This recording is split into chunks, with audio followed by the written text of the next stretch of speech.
Yeah, great. So yeah, I'm Matt. I'm a research director at NCC Group. This is deepfakes and cyber, a topic that I guess is a bit of interest to me.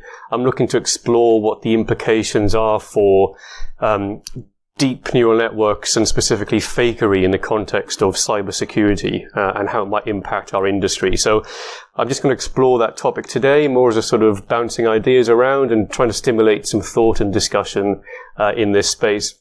A little bit of music to sort of set us off.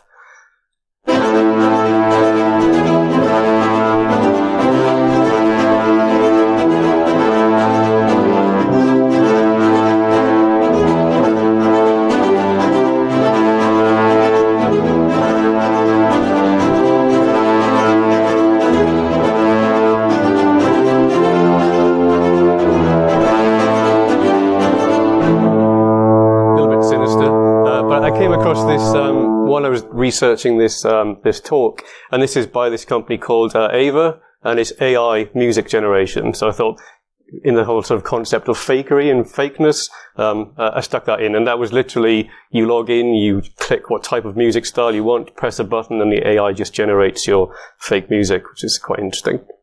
So like I said, for today I'm going to talk about AI uses around sort of fakery and the specific impact on cybersecurity, and also looking at not just the threats, but where I feel like there may be some opportunities for using deepfake AI type capabilities or functions within cybersecurity.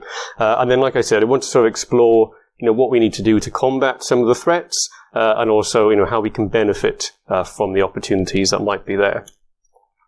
So to start with, look at fake text and fake information. This is one that comes up, I guess, quite commonly when people talk about deep fakes. And this is where there are now very powerful available frameworks and mechanisms for generating fake text and articles. So you can conceivably train a model on a corpus of something specific. People have done it on things like Harry Potter novels and then used the AI to generate new stories and storylines, that sort of thing. And also, I guess, in the context of news and fake news, you have those aspects there. And so there are many, many libraries coming out that allow us to sort of play around with these tools. And so to explore this a bit, we were working with a journalist who works a lot in cybersecurity and privacy. He wanted to sort of see, how easy is this to do. We stumbled across this blog post, how to quickly train a text generating neural network for free. What we did was we took about 2,000 online articles of the journalist. We sort of did some web scraping, downloaded them all. That was our data set. And then we went through the link at the bottom there, this sort of step-by-step guide. It uses Google's Colaboratory, so you can get lots of free high-end compute and storage resource as you go through the model training. And literally in about 2 hours, and just with those 2,000 articles, we were able to then start generating articles as if written by that journalist. This is one of the outputs. It sort of does make a little bit of sense. You can sort of see that clearly this journalist does report on things like, I guess, Bitcoin. You've got references to Satoshi and the Kremlin, that sort of thing. But I guess the point here is that this was very easy to do within a couple of hours. And I guess with more refinement, with more effort, you probably could seed your stories with specific content and topics and get to a point where you have something quite realistic. So there's a lot of this capability already there, and it's continually improving. So what that might mean in terms of the threats to cybersecurity with that type of capability, and these are just some of my thoughts. You might think of other examples, but the whole disinformation thing, I think, could really affect negatively any threat intelligence applications that consumes a lot of online content. A lot of threat intel applications will maybe scour the internet for certain types of information or monitor social media feeds, and then threat intel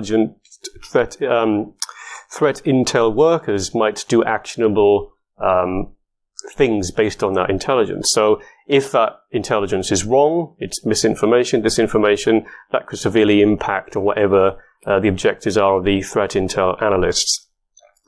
There's also the big issue then, I guess, related to that is misclassification of what is real and what is fake. Again, as we are overall using more and more AI and machine learning to consume lots of data, if the data that's going into that is misclassified, we think it's real, but it's actually fake, that could be quite impacting also. There's the use of fake news as a distraction or diversionary tactic. We know this happens already outside the realms of, I guess, AI, but you could weaponize this a lot more with the use of AI. So suppose you want to carry out a cyber attack against an organization. If you mobilize your army of Twitter botnets that have lots of fake news being generated about that company in some negative way, you could conceivably divert their attention away to dealing with that media crisis, whatever that might be, while in the background, your hacker people are just going away and going sort of around sort of any controls, that sort of stuff. And then in the context of malware, so there's already examples of malware that is targeting people's inboxes and emails and injecting itself contextually within email thread to add some legitimacy to a phishing campaign or whatever the attack campaign might be, where you have a lot of natural language processing capability where you can learn and generate new content based on a trained corpus. Conceivably, you can imagine malware that learns from the emails within a victim's inbox to then try and craft further emails or inject very well crafted emails within email threads, but they're actually fake. In terms of opportunities then, a couple I could think of were being able to generate lots of text and synthetic text can be useful for getting large training data sets. For anything that we're doing in AI or machine learning, we need lots of data, and that can sometimes be difficult to get hold of. We were doing a fair amount of work the last couple of years in looking at web application security testing and machine learning, and we needed a lot of web traffic and web data to train our models, which we were struggling to get hold of. So conceivably, we could use fake text generation capabilities to synthetically create that type of data that we need, which would avoid having to go and try and find it elsewhere. Specifically things like generating fake HTTP request response pairs for training any sort of web-based scanning or blocking technologies that might use AI or machine learning. And then also, this is a thing that a few people are looking at, is automatic generation of penetration testing reports. So, if you've got a large corpus of previous reports that have been written, contextually they might learn about different technologies and the types of vulnerabilities and the executive and management summaries that are written around the context of the vulnerabilities that were found. That could lend itself quite well to a text generation capability for automatic pen test report writing. We've also got fake voice, so you've probably seen this reported a lot in the media. There are many, again, available open source frameworks or commercial offerings that let you train a model on a target voice and then be able to synthesize that by then, in the future, typing some text, and then that text is spoken back in the voice of whatever the original target was. So there are many options available. Even Google has its cloud text-to-speech capability. You've got Adobe talked about their Voco a couple of years ago, and then Lyrebird is another commercial offering, I think based out of Canada. So a lot of people looking at this for a number of reasons, not necessarily for sinister reasons. Just in general, being able to synthesize voice could be interesting in the realm of it's used a lot in podcasts, for example. So rather than having to get people all together and record a podcast, if you've synthesized people's voices, you can just write the text of the podcast and just generate the whole audio stream. But just some examples here to hear what some of the outputs are like and how realistic they're starting to get. Firstly, with Lyrebird, so you can create an account on there and play around with it. With just recording 30 samples of me speaking different phrases, this is what it came up with. This is Matt Lewis. Actually, it's an AI model trained on 30 samples of my voice using Lyrebird. It sounds a bit American, but I reckon with more training the sound and accuracy of mimicry would improve. So you've been listening to me talk for 10 minutes and you hear that, so you can make your own mind up if you think it's similar. Like I said, it did sound a bit American, probably because the target training model probably came from North America. But yes, that was only with 30 samples. So with more training data, conceivably that would get better. And a really good example of where the quality can get quite, I guess, scaringly similar. Faculty.ai, a company who do a lot of AI work, research, consultancy, and they've been looking at sort of fake audio to understand what the implications are and how good the technology can get. This is one of their outputs from having trained a model on Donald Trump's voice. The administration has presented Congress with a detailed proposal to secure the border and stop the criminal gangs, drug smugglers, and human traffickers. It's a tremendous problem. Oh, pretty good, in my opinion, and scary at the same time. And I guess touching on that then in terms of, what is the threat here? Certainly fakery, forgery, and fraud, they all tie in nicely together. And this came out back at the end of the summer, where there was a reported case of an AI model being used which had faked the voice of a CEO and tricked somebody into transferring some funds over the phone, a large sum of money of £200,000. So this is probably just the start of this type of attack that we'll start seeing. And just sort of some interesting stats I found in a report from Pindrop here, where they did some studies across voice and voice fraud. Between 2013 and 2017, the voice fraud jumped 350% during that period, with 1 in 638 of the calls apparently synthetically created. So that goes up to 2017. Certainly in the last couple of years, there's been a lot more rapid development and capability development in the voice synthesis sphere. So I'd highly expect that number to be already higher now. It'd be interesting to see what comes out of that. But of course, I guess it might be difficult to know, until these news stories get reported. We don't necessarily know how often this actually is happening in a fraudulent capacity. The other thing with fake voice is the possible impact on biometrics and biometric spoofing. So where voice recognition is used for either physical or logical access control, whether you're doing it over the phone for telephone banking, or maybe there's a voice recognition system that's giving physical access within a building. Conceivably, some of these synthesis tools could be providing mechanisms to spoof somebody's voice to gain that unauthorized access. So in terms of some possible opportunities here, while this might not be an opportunity per se, but something I was thinking about is general business improvements to mitigate fraud. So in the example where a CEO was tricked to transfer a large sum of money, that probably isn't really that specific to deepfakes, in that the risk has always been there that somebody could mimic someone over the phone and have them transfer money. It's not really anything to do with the technology. But the issue there is more about process. Is it really safe or good practice that a process exists, even if it's sort of urgent or seemingly urgent, that a large sum of money can be transferred just simply by having instruction over the phone? So I think what I feel is that when we see these real-world impacts, we'll hopefully see people reevaluating their business processes, particularly where they are financially motivated or critical security functions.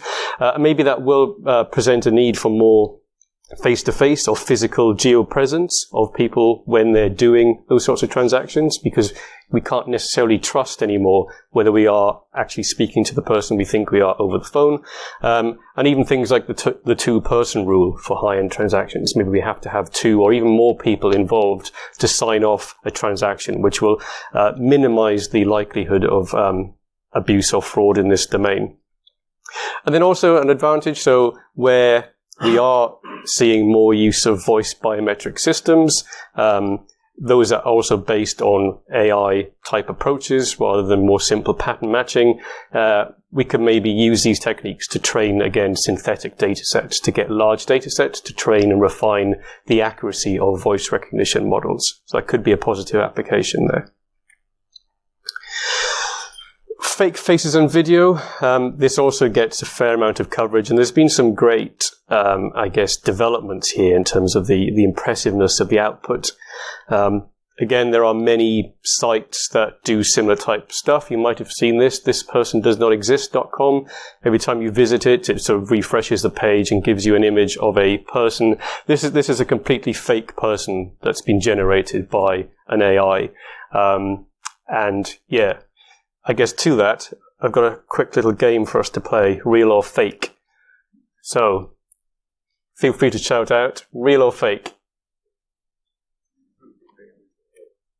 Fake. Doesn't exist. Real or fake? Yeah, that's my boss, our global CTO, Ollie Whitehouse. Real or fake? Real. Yeah, good shout. That's my colleague Karen. Real or fake?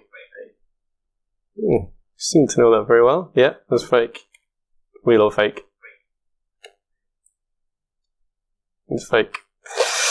So yeah, it's interesting. If you home in a bit, there are some artifacts in the sort of images that you get some funny distortion sometimes.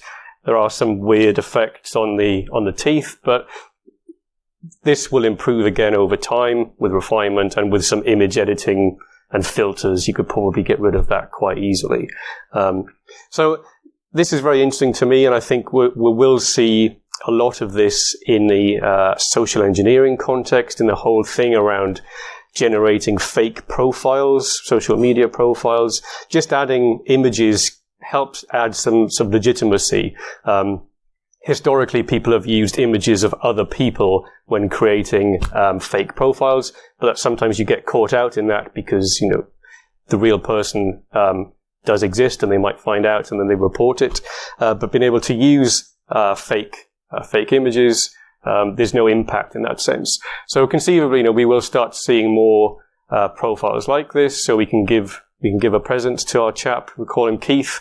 He's IT services manager at Tyrell Corp, and we can start building a backstory around him. And we can also use things like the fake text generation, maybe trained on something to start producing fake content as if written by Keith, and start building up these entire fake profiles.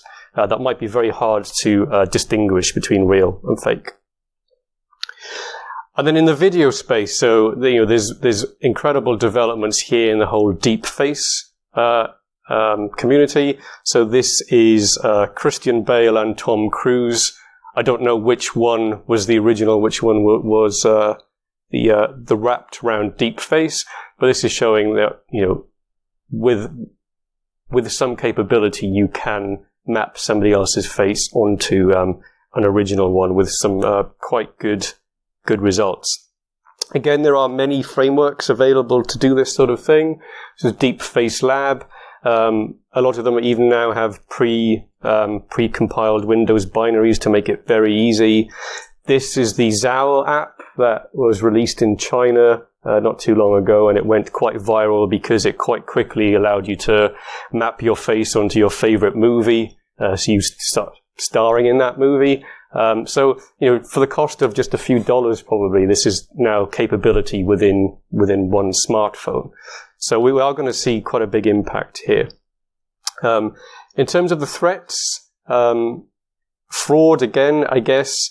And I'm thinking particularly with sort of any real-time capability. So as the technology improves here, where people will be able to do deep face type stuff in video in real time, how do you know if, for example, you're having a Skype session or a Slack session, video chat with someone, and that you are actually talking to the person you think you are? That's a very real threat, I think. And even things like, these days we commonly have remote working. Lots of startups might even hire people online. They never physically meet them in person. They might do the job interview over a Teams session or a Skype session. How do you really know that you're actually hiring the person you think you are? If in real time there's a deep fake video and use of audio as well, doing the voice translation, we could conceivably be hiring people who aren't who they report to be. And then there's extortion and manipulation. So that's not unique to cyber. That could affect anyone in any capacity. But I'm thinking specifically, where in cybersecurity maybe certain people have very sensitive access to critical systems. They might be targets for whatever reason. And so it's already well documented around the concerns of deepfakes and deepfakes with imposing people's faces on like pornographic material, for example, unsavory stuff. Suppose that gets done on a target and then it looks so realistic, you might start threatening someone saying, we're going to release this unless you give us your password or whatever. So I think, unfortunately, because it's quite a sinister thing, but we probably will start seeing more of that. In terms of opportunities, again with biometrics, I think with face generation, there's quite an interesting application here in testing and training AI-based facial recognition systems. A big problem with biometrics, when you want to test the performance of a biometric system, you need a large data set of valid samples to be able to test the efficacy of your algorithms. And so when you have what's called the false accept rate or the false match rate, that's how, like, the percentage that somebody else might masquerade as somebody else. If you have an FIR of, say, 1 in a million, ideally you need 1 million samples of real people. That's quite difficult to get hold of. So conceivably you could use fake tactics to generate or synthesize a whole database of faces to be able to do your testing about your algorithmic performance. And of course what that also brings with a benefit is that it removes any privacy or GDPR concerns as well. Having a stored database of real people images has privacy implications, especially if it's aligned with other personal information types. If these are completely fake faces, then there's no privacy concerns. I'm also thinking things like honeypot social media profiles. So maybe businesses might legitimately want to set up some honeypot sort of fake LinkedIn profiles or whatever to either divert attackers away, or maybe there's some known vulnerable or seeded information in those profiles that then an organization can look out for to see if actually people are being targeted in certain ways. I'll caveat that I guess most platforms like LinkedIn, etc., do have terms of use and probably do prohibit generation of fake profiles, but it is something that people may start considering as a legitimate act rather than attackers or threat actors setting up fake profiles for whatever reason. And yeah, so we might be able to learn from open source tactics and tradecraft if we have some sort of honeypot type profiles set up. So on the fake imagery stuff, there are quite a few technical solutions being considered. These are just two that I found in researching this talk, but there are quite a few other companies looking to tackle this from a technical control perspective. So again, Faculty AI, they have they're working with the Alliance of Democracies to have another AI capability which classifies and is able to detect if an image is real or fake. Amber Video have a different approach where right down at the hardware layer, they're looking at embedding in real time some sort of watermarking when a video is created, and somehow that being tracked throughout the lifetime of a video as it's shared online, and that they're able to detect with a level of likelihood whether a video has been tampered with or not. But there are differing opinions on sort of how successful these technologies might be. Can the controls themselves be bypassed in some way? And certainly with images and video, there are a number of ways that you can re-encode and re-share video. So it's probably not going to be a particularly impactful technology, and certainly not going to solve the issue. But we probably will start seeing a few solutions in this space that try and use technology to detect or just give some indication that something is fake. Also, very briefly, I was quite interested in fake chat. So chatbots come in all sorts of shapes and sizes. Not all of them are typically AI-based, but certainly there are a lot of people looking at generating very good, convincing AI-based chatbots. Those that really surpass the Turing test to many levels. This is one of many that are out there. Mitsuku, you can go online and have a chat with it. Recommend you do. It's good fun. It's very convincing. It's not just very sort of transactional. It has quite a lot of context and sort of starts learning even within the conversation that you have with it, which is very interesting. So I think in terms of potential threats to that type of technology as it becomes more available is that maybe we might start seeing it in more targeted social engineering type attacks. So whereas currently a lot of social engineering usually involves phishing, it's email based, it's quite transactional. You send something, you maybe wait, or it's very if this then that. Conceivably we could have some AI based chatbots that learns a bit about the target and maybe helps in the befriending process as part of the overall manipulation of an individual. And then maybe, I was just trying to think of some others, but maybe again as a diversionary tactic. If you're trying to do something, maybe you have remote access to a victim's laptop and you have some final actions to perform as a threat actor. If you had some capacity to kick off an AI chat with them in some forum, that maybe you could distract them, that sort of thing. In terms of opportunities, there are already quite a few, I guess, helper bots coming into the cybersecurity space. You can get all sorts of plugins into Slack and other forums like that.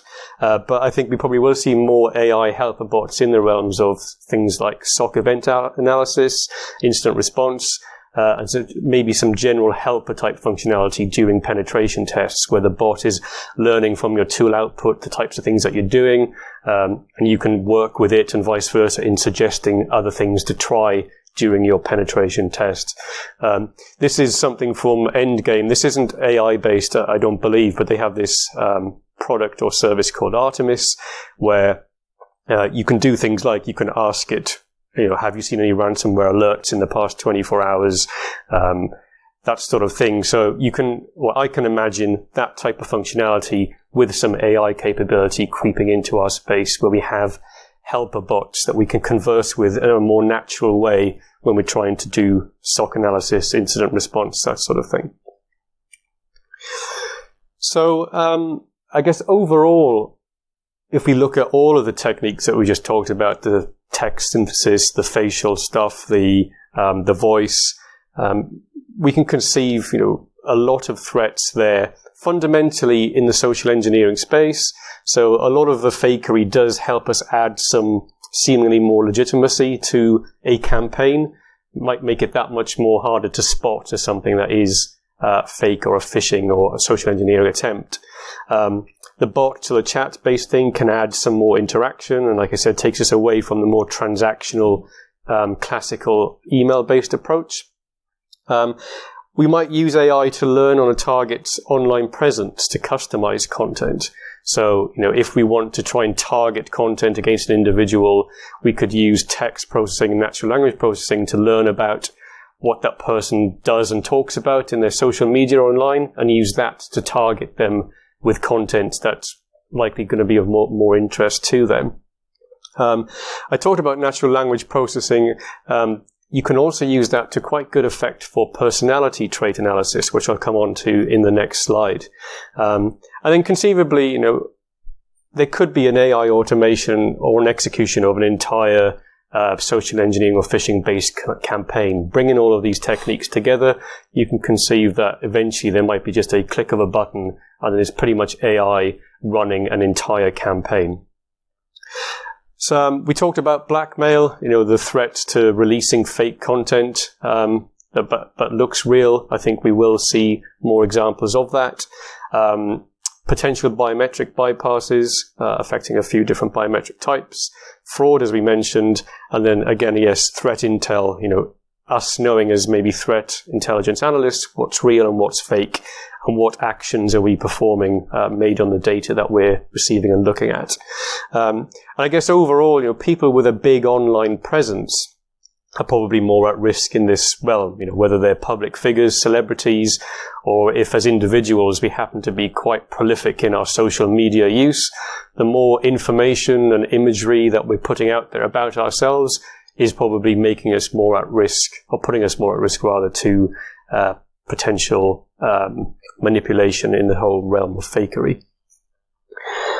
I mentioned natural language processing in personality insights. This is something that we played with. This isn't to do with fakes really, but it seemed a little bit relevant and interesting. We were looking at IBM Watson has quite good, very good personality trait analysis functionality, whereby you can give it a large corpus of text, whether that's a book that someone's written, an article, or their tweet history. And then what it does is it tries to identify traits about your personality based on what you've written and how you write. So I fed it my tweet history a while back. So 3,800 words were analyzed, and it comes back with a summary of you or what it thinks you are. So apparently I'm a bit inconsiderate, shrewd, and heartfelt. I'm quite sure what to make of that. I am likely to have experience playing music. That's correct. I do play a few instruments. I dislike country music. That's also true. I don't know how it picked that up, but it did. But in the background to this, there's quite a rich API in IBM Watson where you can query multiple attributes and facets about an individual based on the text that they've written. And what it does is, in psychology sense, it classifies individuals around what's called the Big Five. So it's agreeableness, conscientiousness, extroversion, emotional range, and openness. And there are facets within each of those. So we wrote this tool called PIMS, very simple wrapper around the API. PIMS stands for Personality, Insight, and Manipulation Suggester. And basically the premise here was we wanted to see if we have our targets for a phishing campaign. Let's upload all the information we have about them that they've written, i.e. their tweet history, social media, and then let's see what scores come back and which ones we might think will be more vulnerable or more susceptible to clicking on a link or being coerced in downloading something. So I think this was mine again, where it picks out sort of facets of trust, your trustworthiness, like cautiousness, dutifulness, and our sort of hypothesis is that, maybe those who are highly cautious, highly dutiful, be more likely to spot a phishing attempt and less likely to click on a link, as opposed to someone who's maybe a bit of an extrovert or has a high altruism. It's a hypothesis, we don't know for sure. And just to explain it, so a score of anything above, I think 70% or 75 is seen as a typically strong indicator of somebody possessing that attribute or facet.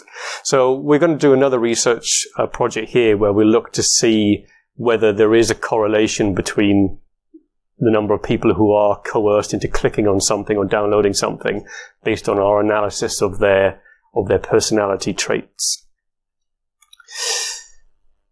Something which also popped up during this research, which seemed relevant, was the concept of deepfakes and fingerprint recognition. So this paper came out fairly recently, looking at a method of training a model to generate and synthesize fake fingerprints. But not just that. The curious step was they were able to generate fingerprints in a way that statistically match against a number of different type of fingerprints. So the concept of essentially making a master key for a fingerprint. So it's not, I think the stats were, so they tried this on different security levels, which is the matching threshold that they set on different systems. When the security level was set to low, they had a 76% success rate at matching as any user in a database. When it was set to medium, it was 22%. And when it was high security, they still had a 1.5% success rate. And this is an example of the output. So on the left-hand side were original images from certain fingerprint datasets. On the right were the synthesized ones. And like I said, they're not just synthesized, but they are synthesized in a way that they statistically will match against more fingerprint images than others in a sort of master key type concept.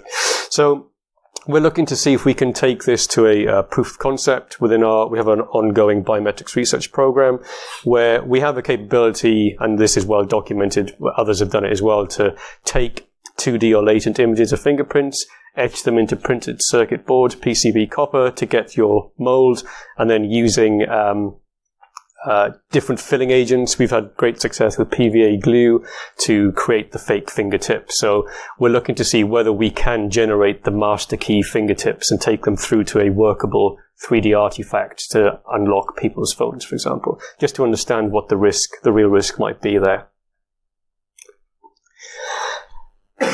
And then lastly, in sort of fakery, this might be a bit of a stretch, but I'm interested also in where maybe we can generate network traffic or generate fake type attacks within cybersecurity. There's quite a lot of academic work going on in this space, actually, which is really cool. So looking at training models to generate traffic data sets that are synthetic but are seemingly real. Generating realistic data for network analytics. So these are just a few examples I found from academia. And on the exploitation front, there's a fantastic researcher called Isao Takayasu in Japan.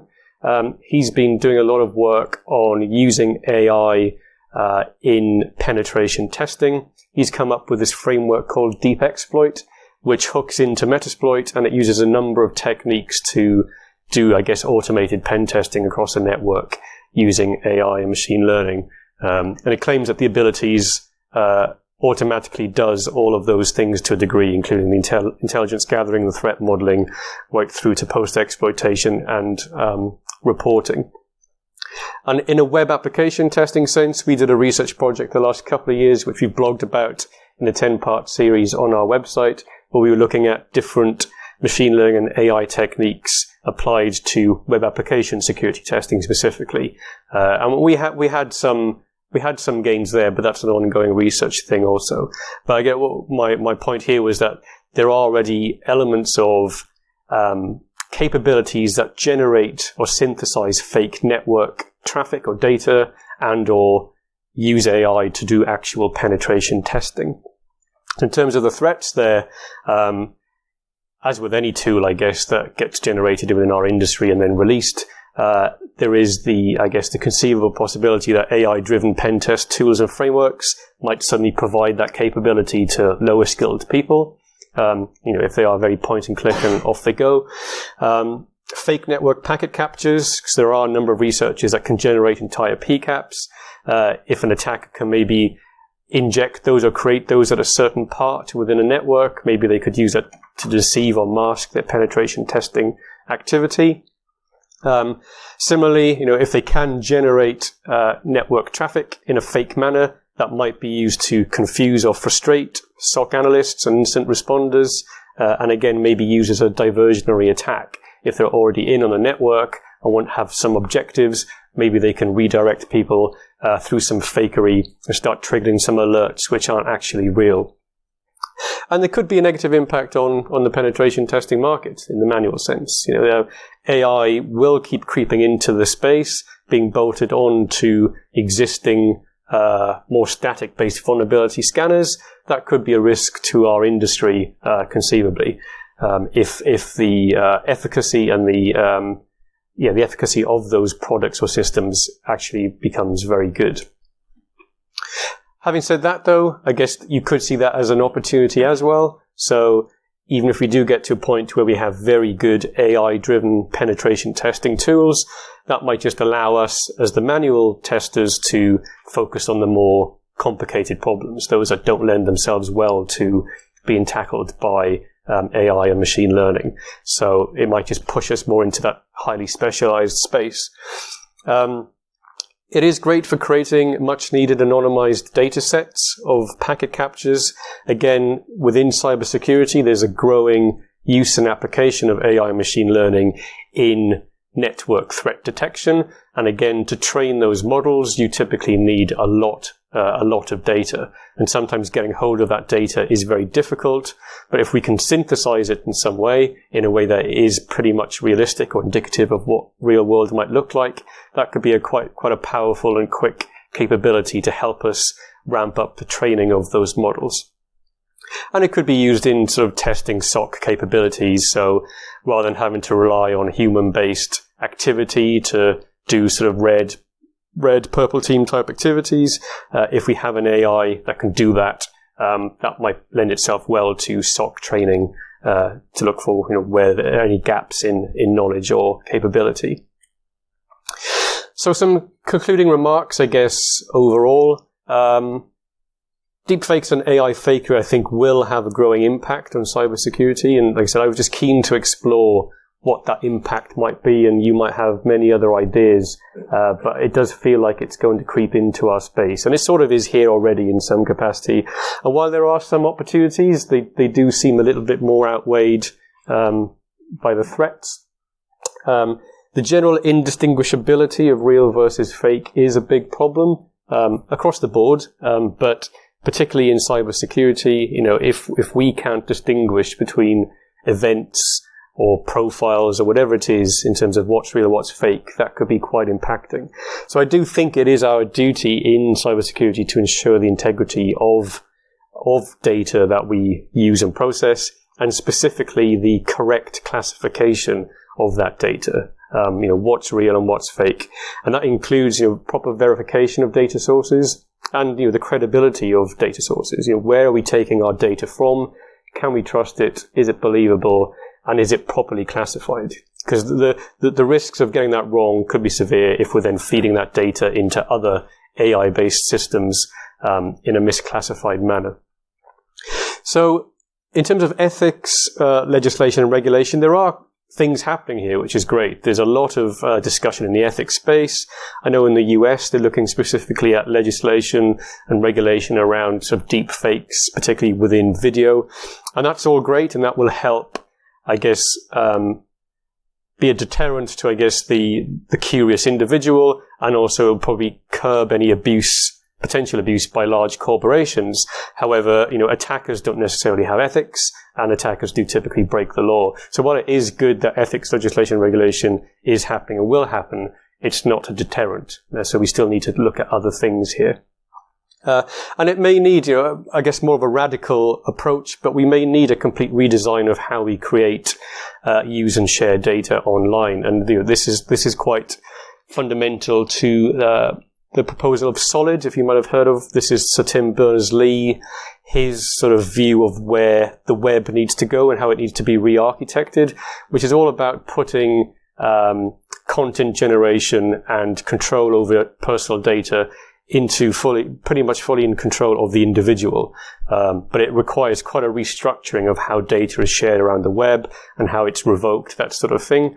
But those sorts of initiatives, if they could be realized, probably would help a lot in this domain. They wouldn't fix the problem, but they would curtail some of the threats around fakery.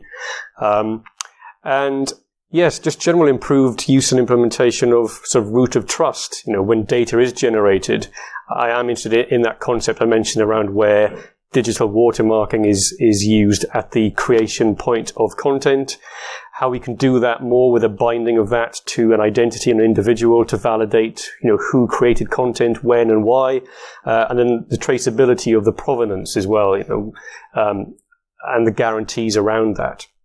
But like I said, that's a hard nut to crack, but it's a bigger thinking type thing.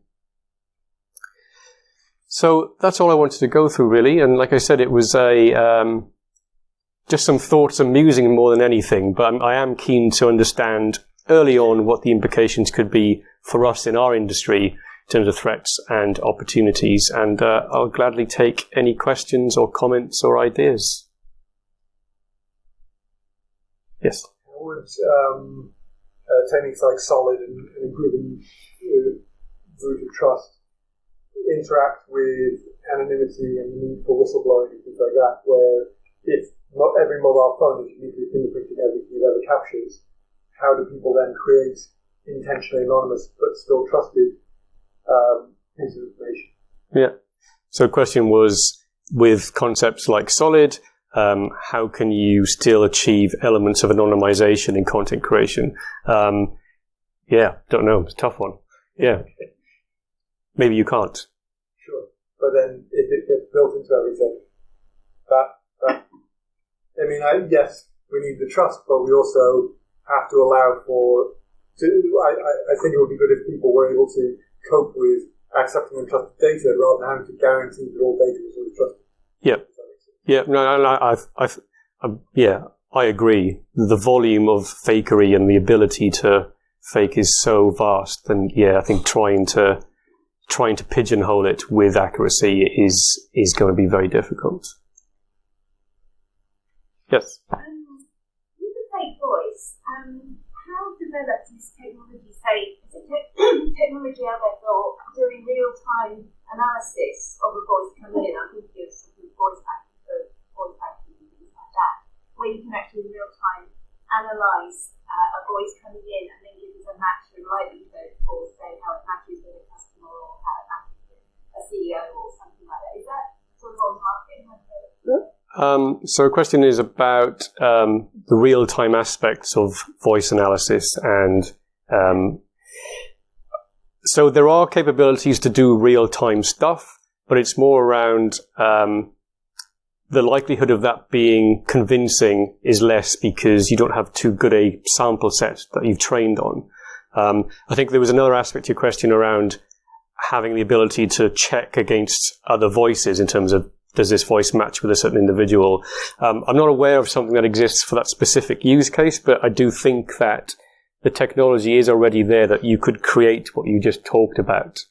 Yeah, they did something in Australia on with twins. They did a really interesting twin study, and they got one twin to phone up internet banking or voice banking, telephone banking, and see how likely it was that one twin could actually get into the other twin's bank. They did very successfully there. Yeah.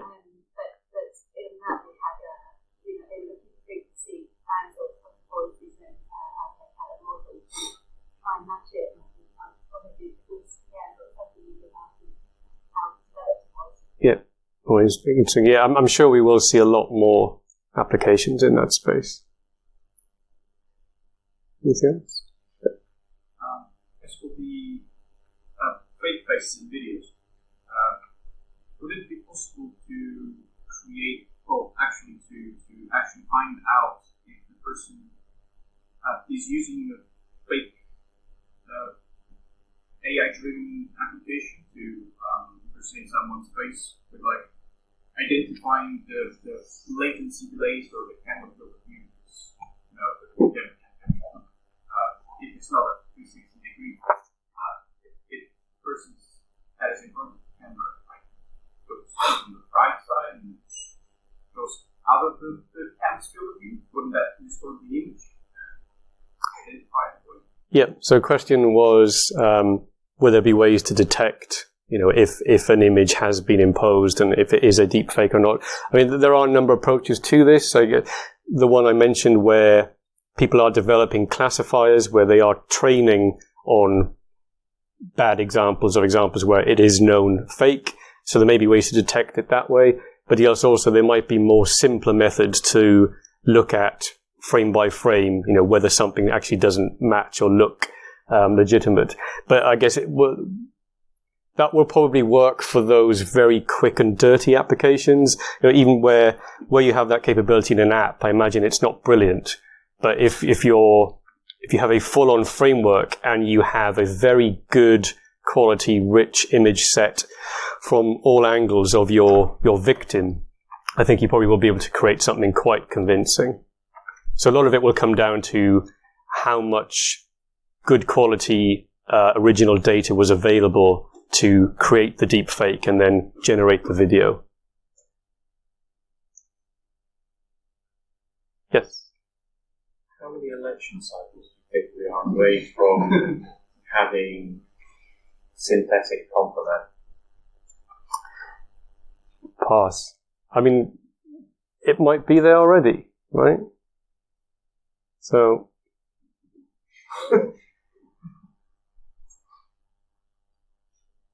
Yeah. Yeah, sorry, that's all I've got on that. But yeah, we're very well aware of the use cases in the political sphere, particularly. But I think there it's quite interesting that you don't necessarily need too much AI for fakery. And that in the political sphere, it's become just a lot easier to just write the stuff that's just not true, but just push it out in a way that people read it and believe it. You don't necessarily need AI for that. You just need to tell porkies. Cool. I'm around all day. That's my email. Any questions, come grab me. Thank you very much.